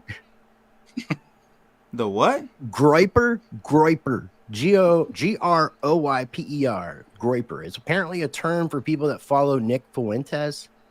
It's like people that are like righter than the right, like the far right. And I don't even know that that's true. Because Nick Fuentes is not a white man. How can you be a white nationalist if you're not white? I said this. What is Nick? He's the same thing as Seth. And what is Seth? Well, other than Satan, technically not white, for Satan, right? Or something. Technically not a Caucasian. Do you list Caucasian? I don't accept the biblical definition of my name, which is the Adam and Eve's perfect son. The one that didn't die. That's last name. Whatever. Is one didn't kill, and one didn't go out like a punk. Estrada is not like a white man Caucasian name. Super not. Yeah. No, it's Fuentes. No, totally. Fuentes is not a white man Caucasian name. Not saying this is racist, but how can you be a white nationalist with the last name Fuentes? I mean, you can be a white Cuban, you can be a white Puerto Rican. You could be what's the dude? You can even be a white Dominican, actually. The black white supremacist. What was his name? Clayton Bigsby. Yeah, I guess we could all be Clayton Bigsby, who divorced his wife for loving a black man. Yo, that may be seriously my best Dave Chappelle skit ever. I think it's probably one of the best. Yeah, drop your best sketches. One of the best comedy sketches I've ever. Drop your favorite Dave Chappelle skit in the comments below. Do people actually think Nick Fuentes is white? I mean, because your skin color is lighter doesn't mean that you're white. I mean. And I'm not like proud to be a white person here and like saying like I'm better than you because I have Caucasian skin. I'm just saying facts are facts. You have on this stream, you have a Caucasian, a black man, if you want to, or African. I don't know how you want to call yourself, blood. And then you have a Spanish gentleman, Spanish American, whatever you want to call it. But that's what we are. You know, am I right? I'm like a genetic Powerball. It's just a little numbers from each column, actually. from every column. I'm not so easy to nail down that way, bro. Is Estrada actually an acronym for all your different? Estrada is actually names? not actually my my blood name. Oh, That was my grandfather, my step grandfather's name. okay. Well, now I look like a real All fucking right. idiot here. Now we're really going down And the rabbit hole. and here's the thing: my biological grandfather, he was mulatto. He was creamy black, but with blue eyes. Prince and It's Pancakes. not easy to What nail. is You this? go through the Caribbean, everything gets Oh. mixed up, dude. Yeah. Prince and Pancakes from on Chappelle. Prince and Pancakes? I don't remember that one. It's when they were. I think it's when they were playing basketball, and afterwards, Prince made pancakes. Yeah, I right. don't remember that one. Yeah, he kicked their asses Wayne at Brady basketball. one. I remember the Wayne Brady one. That was funny. But the point is, I mean, I don't really think that we need to.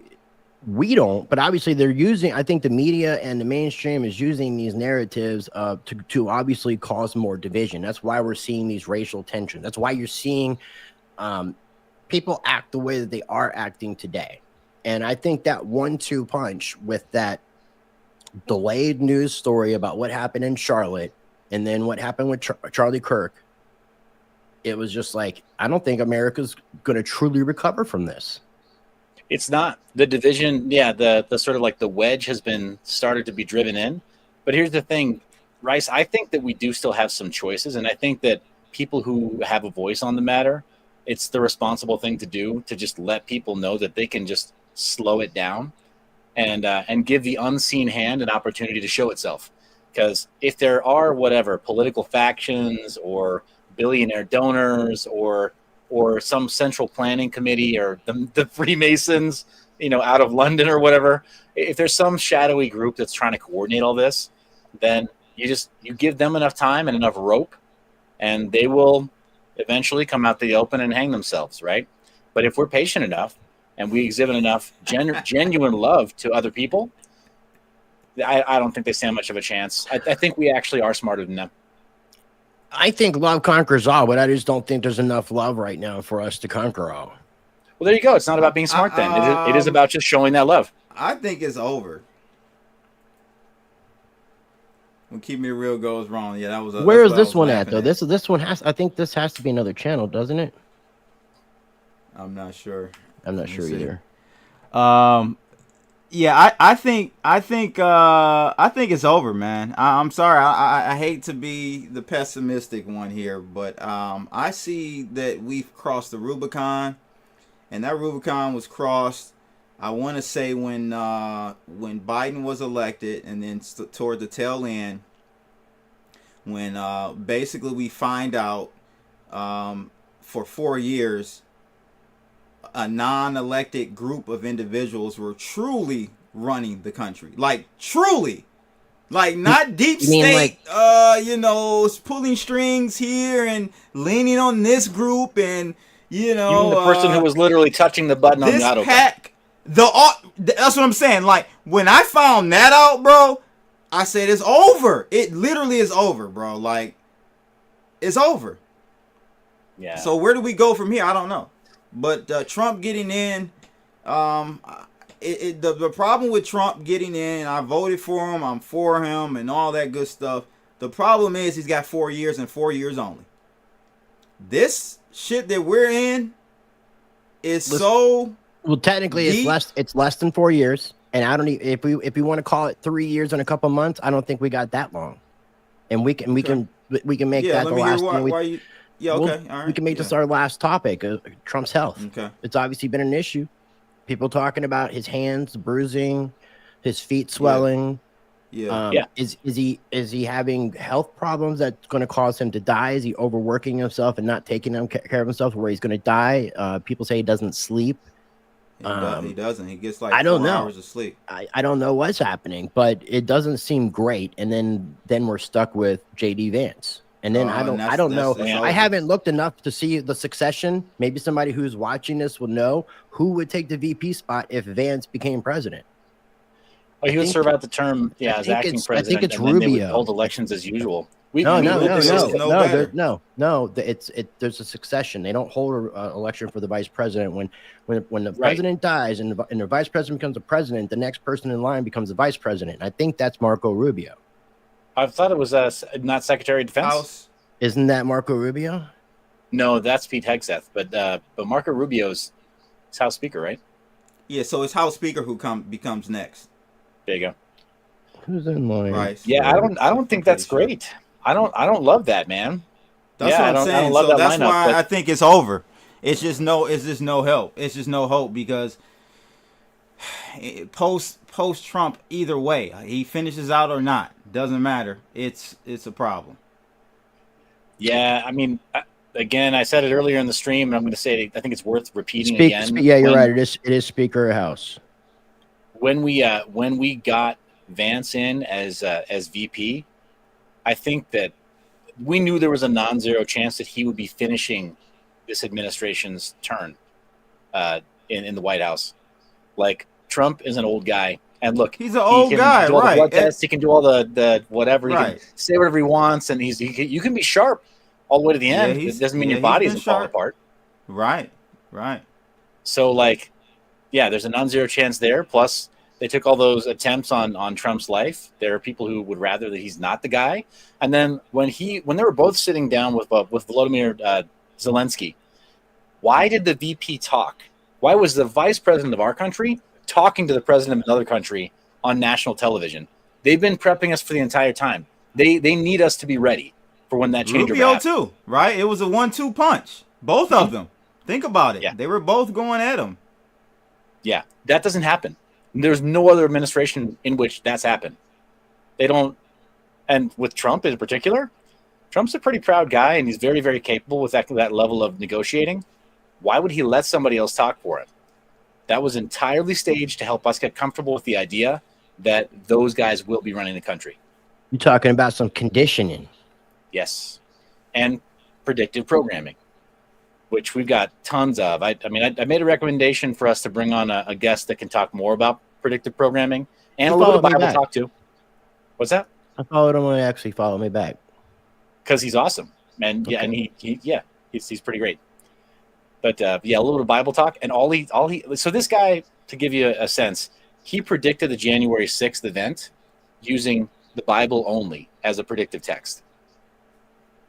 Yeah, there's some. I was telling him there's some people talk about like I've heard the term the Torah code, just where things have been encoded in the Torah, and I guess it could be in a sense encoded in the New Testament, but I took this as more of an Old Testament encoding.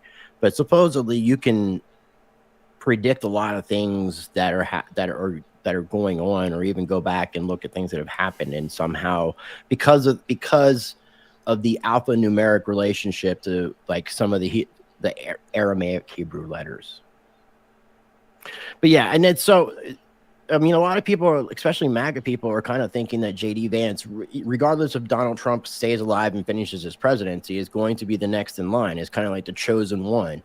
So it looks like even after this, it seems like unless something drastic happens, the Republican Party is probably going to be behind J.D. Vance as being the presidential candidate in 2028. Yeah, 28. So who's going to run on the left? Gavin There's Newsom's a shit already show winning. over there. Newsom's already winning, and he's prepped for it. And he's a damn good. I don't like him, but he's a damn good politician. He understands. He's winning what? It's almost like he's a devil. He is the devil. He's winning what, Bryce? He's winning polls on the left side as far as that being something is wrong. Presidential candidate. Something is really like the MK Ultra stuff is literally them. I definitely don't see they're that. brainwashed. I definitely don't see that Donald Trump Jr. is going to be in.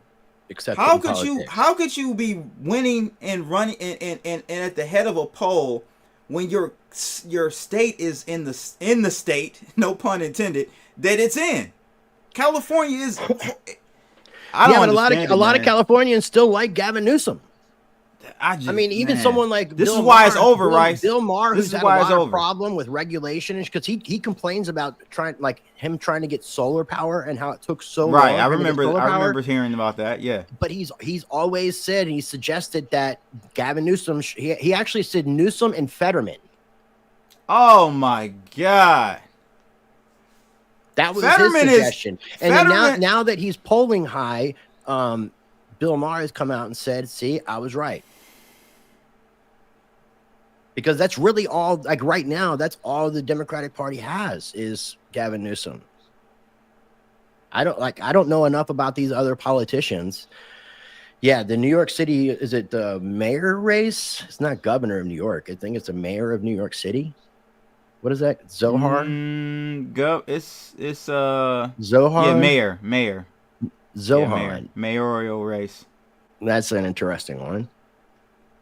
What do you AOC think- and Sanders. What do you think about Sanders, that? Sanders he's got the same shelf life as Trump right Yeah, now. age, he's terming out. He's terming out. Yeah, I definitely don't see Clinton. Mm-mm. And I'm pretty sure Kamala Harris is not even going to be in the conversation. Kamala Harris is going to No. remain unemployed for the rest of her natural life, I think. I don't know what Yeah. she has left. Yeah. Oh, DC. We see all the shit going on with the National Guard. I called Trek. Love it. Trek Love with it. Trek with 2Ks. I'll say 2Ks Oh, this time.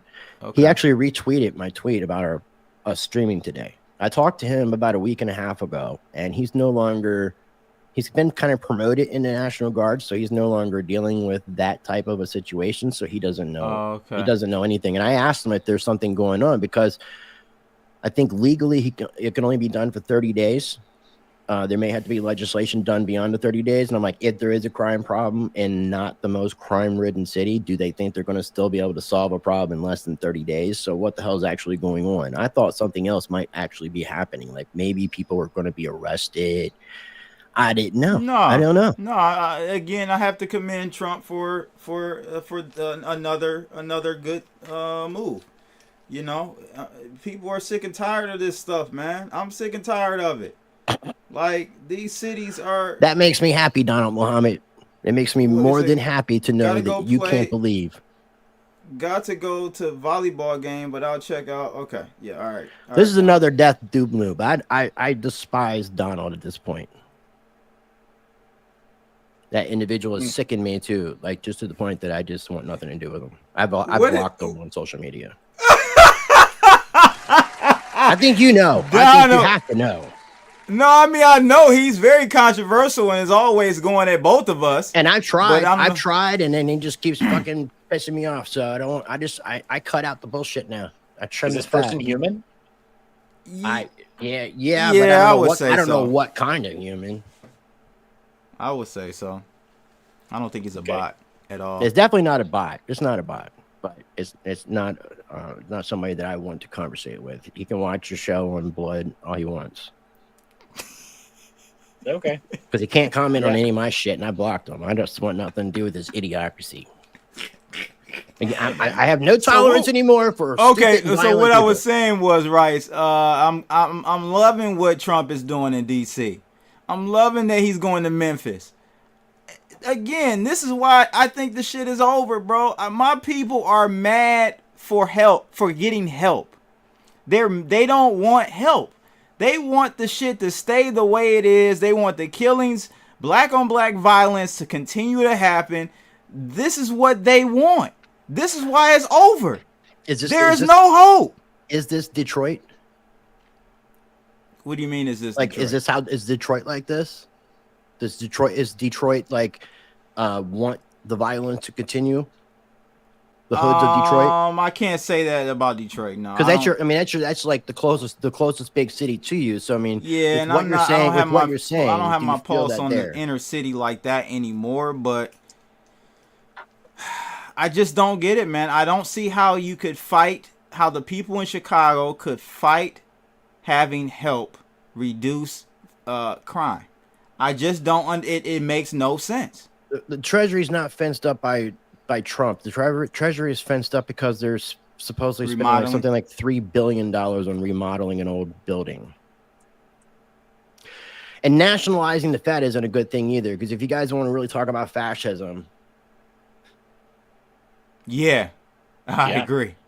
But again, I thought there was a lot more evidence. That's the direction we're going. We're going fascism. There was more evidence of that before under COVID than because didn't Donald Trump tell Boeing or tell Lockheed Martin or one of those companies that they couldn't get any sort of federal stimulus unless there was ownership of the said companies given to the United States? So what it was to put black folks like that. What it was they were looking for bailout money, and he's like, wait a minute, you want taxpayer dollars? Okay, so if we're gonna give you taxpayer dollars, and you're gonna give us shares of your company, I'm cool. Like, I understand that. Yeah, but that does sound like but by definition, that is fascism. That's reverse fascism. That's the corporations. No. By definition, it's socialism. It's not fascism, though. Okay, right. I thought fascism is the corporations and governments coming together. No, that's socialism. So socialism would be like, where you redistribute ownership out to the people, but you do so in a way that's proctored by government. Right, and that scenario was a socialist move. Yeah, exactly. Fascism would be like maybe some of the crony capitalist socialist stuff that the Nazis did, where they didn't own anything actually. The Socialist Workers' Party of Germany at the time, they weren't actually as socialist as they seemed. They allowed for private ownership, but they told them, they took their marching orders from Hitler. So I would attribute what Trump has recently done with Intel as a step in the fascist direction. Would you agree, Seth? We're moving more towards socialism if that's the case. And then, and fascism. The thing about fascism is it's a little bit harder to tie down than people want to believe. So when governments own part of corporations, that's part of, I thought that falls underneath of fascism. It does. It's a Venn diagram. It's a Venn diagram. Whether it's complete ownership or partial ownership, if government has stakes in corporations outside of its own nation's interests, that would be forms of what I understood fascism to be. True, but it's a Venn diagram. It overlaps. Socialism and fascism overlaps a bit. Yeah, exactly. Yeah, So I think the best example of it is the National Socialist Workers' Party of Germany, aka the Nazis. Like, they were socialist in name, fascist in actions. So, that did require that they have a really strong say in the outcomes of industry. Actually, having ownership stake in industry, though, there are plenty of nations that offer subsidies. Like South Korea, you wouldn't have a Samsung phone. You wouldn't have any of these really great Korean cars that everyone's driving these days. You wouldn't have half of your appliances if it were not for the subsidies that the South Korean government gives to all those companies. Do they have a small ownership in them? Yes, they do. They are more of a socialist country in that regard. But no, they don't. Like I don't think people who live in South Korea would consider themselves to be living under fascism. Their livelihood comes from redistributed tax dollars that go into industries, and then require that they behave a certain way, or they don't get the subsidies. So it's like you said, blood. It's a Venn diagram, and like sometimes you're a few degrees away from having something be a full blown fascism, but like you can push really far with that overlap of government ownership. Well, it might be like that on purpose because it's hard to pin down things. Because if you read about pure fascism and you read about pure socialism and you read about pure communism, I don't think that we have any actual true examples in real world use case that actually applies pure socialism, pure communism. So it may be common hybrids, and it really makes things confusing as to understanding and comprehending what's actually going on. And I think, again, that could be on purpose. Oh, no, totally. I mean, when this goes through, think about this. Trump will be more of a democratic socialist than Bernie was. Yep. which Indeed, is like not in words. this is what, again, the pendulum didn't go all the way to the right and it's coming it's gonna swing back. It just jumped all the way around to the left again. It teleported. Potato. I mean, that's kind of like, I have thought of them as being like just branches of the same tree, and that's why it's really easy to kind of intermingle and find confusion. Okay, so look, man, we're at the almost 2-hour mark. We're going to be coming back at this tomorrow for the FOMC meeting, so make sure you guys are being aware of that. We're going to be starting to stream somewhere between 1:30 and 1:45. We'll get that figured out. But we will be streaming tomorrow for the FOMC meeting for Three Wise Man Wednesday on a non-Taco Tuesday edition. You guys have any final thoughts you want to add, man? Blood? Man, just follow me on Twitter, CryptoBlood_. I'm streaming live on my second channel, Red Nugent 2. That's TOO. And I do my trading live streams every morning on the main channel. So come check me out. Bloodalytics.com. Check it out. As my guy House of Trade said, we're printing money, baby. We're printing money over there. So come check us out. Nice. And again, I think we have links for each other's socials and each other's video descriptions. So make sure you're following all the above. Seth, final thoughts? Oh, just that I don't think that Charlie Kirk died in vain. I think he did tremendous work, and if this is the one episode where I get to praise his life's work at reaching out that olive branch and helping people to live a better life and think about things that they didn't previously consider, we should all be so lucky to have people remember us like that. He did great work, and hopefully somebody in the audience is feeling like when they listen to the Three Wise Men talk together, they similarly change their mind about something important and live a better life. Well said. If people want to follow me, I'm at RiceTVX. You got links for everything on my page. You can follow me on both my YouTube channels, RiceTVX and Rice Against the Grain. You can find me on Rumble, Odyssey, BitChute. You can follow me on my website, ricetvx.com. You could join as a private member and catch all the private videos that are behind the paywall and support what I do. Again, we're going to come back at you tomorrow. It's been a great show, man. I really miss talking with you guys. I really hope people enjoyed this live stream. It kind of felt like therapy for me because I could see you were excited about doing today's stream. The fact that, well, one, we haven't talked about cryptocurrency or mentioned Bitcoin, which has been beautiful. And just catching up with you guys, man. I mean, I really enjoyed the conversations that we have. And I think that it's important that people have these conversations. And I'd like, hopefully, for content creators like ourselves and others that are doing this, that it's an example and lights other people to have conversations. And I definitely encourage people to try to talk to people that they disagree with things with and try to find that common bond. One thing I think I would like to leave people with is, this is something I've been trying to change a lot with myself, is instead of looking at the differences that we see with people, let's look at the commonalities. I think I've been in this rut of looking at things in a negative fashion. And when I see somebody, I think of how I may disagree with them or something to that effect. And I would like to be the change I want to see in this world. And I think it's better for me to try to think positively, because there's something positive, I think, about most people, or maybe during some person's point in their life. But I just would like to see people be the change they want to see in this world. If we actually started treating people how we individually want to be treated, just imagine, it would be beautiful. But I think in relation to something that Seth said earlier, in order with the fourth turning, because if you go back to the fourth turning and you see what the first turning is really good. Mm-hmm. But in order to get to the first turning, you have to destroy to rebuild. Mm-hmm. So the fourth turning becomes necessary for us to rebuild society in a positive manner, only for us to repeat the cycle again and have another fourth turning. That's social. The study of sociology, not socialism, but sociology. People are funny. As Jim Morrison said, people are strange. People are strange. They are definitely strange. Anything you guys want to add as I'm getting ready to close this off here? That's it, man.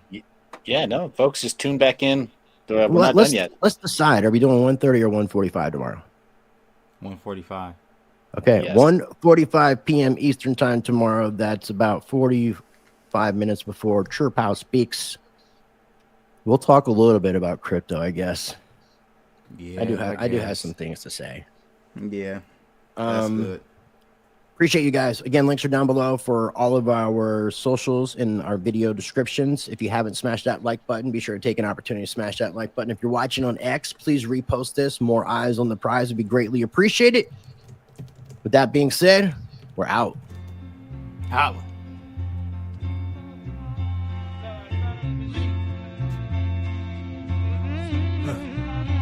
Yo, it's crypto blood. Detroit flow, screaming from the D, knowing what to show. Indicators are wrong point. OG since 12, invested in trade, living life like a pro. I'm Rucker, Jerry, it's just bloods do. Bad motherfucker in a good way, boo. Got my eyes on the charts, ain't no time to sleep. Get that money, gotta keep it creep. That's my crypto blood, just the toasters on the line. Stacking my coin, got the market on my mind. Bitcoin, Litecoin, Ethereum too. Cash is king, but I'm looking for a new move. I know the culture of the markets like the streets. Got my finger on the pulse, can't nobody beat. I see the trends, I see the flow. Got my strategies in place, you know. Yo, it's NYBZ on the mic coming through the mist, talking crypto and privacy things you can't dismiss. Use hoops, wild jungle, I'm the lion, can't resist. Guiding through the blockchain, teaching about the risk. Mind your biz, don't miss. Eeny, mighty biz, we on a privacy blitz. Step in the mix, dropping knowledge with no tricks. YouTube to the wallet, keep it tight, no leaks. Click clack, I hack the facts, that's how I attack. From Bitcoin to Monero, stacking privacy back. YouTube's got eyes, but I'm the cloak in disguise. NYB on the rise, educating the wise. Mind your biz, don't miss. Eeny, mighty biz, we on the privacy blitz. Step in the mix, dropping knowledge with no tricks. YouTube to the wallet, keep it tight, no leaks.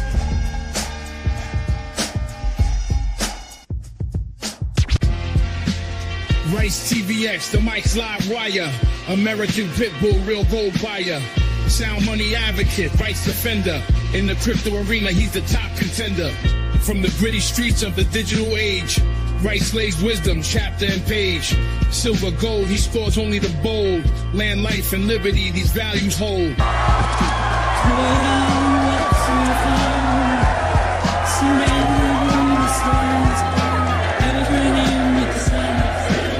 Constitution, deep dive, knowledge revival. Navigate the system, critical for survival.